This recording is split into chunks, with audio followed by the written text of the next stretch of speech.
Cara, eu acho que as urnas foram fraudadas mesmo. Eu acho que, na real, o Lula foi eleito no primeiro turno. É polêmico dizer o óbvio, mas assim, chega a ser inocência pensar que as urnas precisaram ser fraudadas no Brasil pro Lula ganhar. Me surpreende ainda que tenha tanta gente pensando que o país onde a MC Pipoquinha é tratada como deusa, enquanto várias professoras que deram a vida pra proteger os seus alunos em atentados são esquecidas, não elegeu mesmo um condenado por corrupção em todas as instâncias. Cara, o país onde o bandido sai primeiro da audiência de custódia que é o policial, o país onde todo caminhão que tomba é saqueado, o país onde as pessoas não podem ver um erro numa promoção de uma empresa que já querem tirar proveito, o país onde o fulano vai na Zara só pra ficar procurando preço em euro pra levar roupa de graça, não tem a mínima chance de dar certo. Metade do Brasil realmente mereceu o Lula, bicho. Lula é o pai dos pobres mesmo, mas é aquele pai que chega bêbado em casa, bate na mulher, xinga os filhos, gasta todas as economias de casa pra comprar pinga e quando é preso ainda chama a esposa de louca. O Brasil é a eterna mulher de malandro, né? Então o PT se elegeu em 2003, se elegeu em 2006,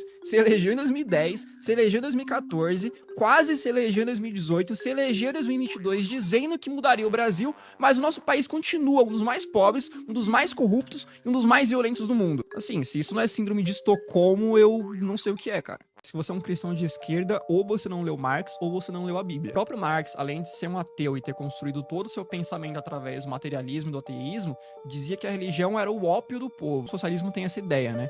De que a religião, principalmente o cristianismo, é uma arma que a burguesia encontra para manipular a tal classe trabalhadora e fazê-la acreditar numa busca constante e idealizada pela felicidade, além de servir para manter os mais pobres obedientes. Essa é a tese dessa galera. Os preceitos de não matarás e não roubarás, que são muito caros para nós cristãos, não passam de conceitos deturpados de bondade para essa galera. Não à toa, por exemplo, o Lenin tinha vários ensinamentos de matar, de usar o terror como arma política, de usar o terror e a morte como arma revolucionária. Marx dizia abertamente que a família, um valor muito caro também importante para todos os cristãos presente na Bíblia, era uma instituição capitalista e opressora que deveria ser destruída. Todos os países onde a esquerda avançou, seja com governos progressistas ou de fato com revoluções, perseguiu de alguma forma católicos e evangélicos. Basta ver o que está acontecendo agora, infelizmente, na Nicarágua, onde um grupo de freiras brasileiras, por exemplo, foi expulso do país depois da milícia do Daniel Ortega, aliado do Lula,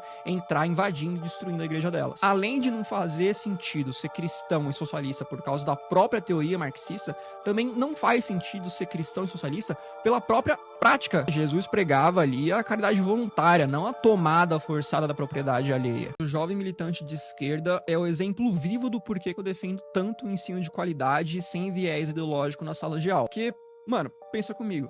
Se uma criança tem aula de português sem propaganda ideológica, ela cresce sabendo que ele já é um pronome neutro e que ele não passa de um delírio de militante carente por atenção. Se uma criança tem aula de educação financeira, ela cresce sabendo que dinheiro não dá em árvore e que só enriquece quem trabalha, administra bem o próprio dinheiro e que não vai ser nenhum político caridoso que vai tirar ela da lama. Só aí com essas duas coisas, o picanheiro da república vai perder uns 10 milhões de votos, pelo menos. Se uma criança tem aula de ciências e não uma cartilha ideológica, ela aprende que mesmo se você se mutilar e chilicar muito no Twitter, você vai continuar sendo um homem biológico ou uma mulher biológica, e que no final só existem dois gêneros, feminino e masculino. Se uma criança tem aula de matemática e não uma aula de afromatemática, sei lá o que é isso, ela vai saber que a economia não é um jogo de soma zero e que os bilionários não são os culpados pela miséria no mundo. Se uma criança tem uma aula de história de verdade e não um palanque ideológico no lugar da lousa, ela cresce sabendo, por exemplo, que países socialistas, todos eles terminaram da mesma forma, com genocídio, com fome, com ditadura e com morte. E se crescer homossexual, não vai usar a camisa do assassino de homossexuais Che Guevara.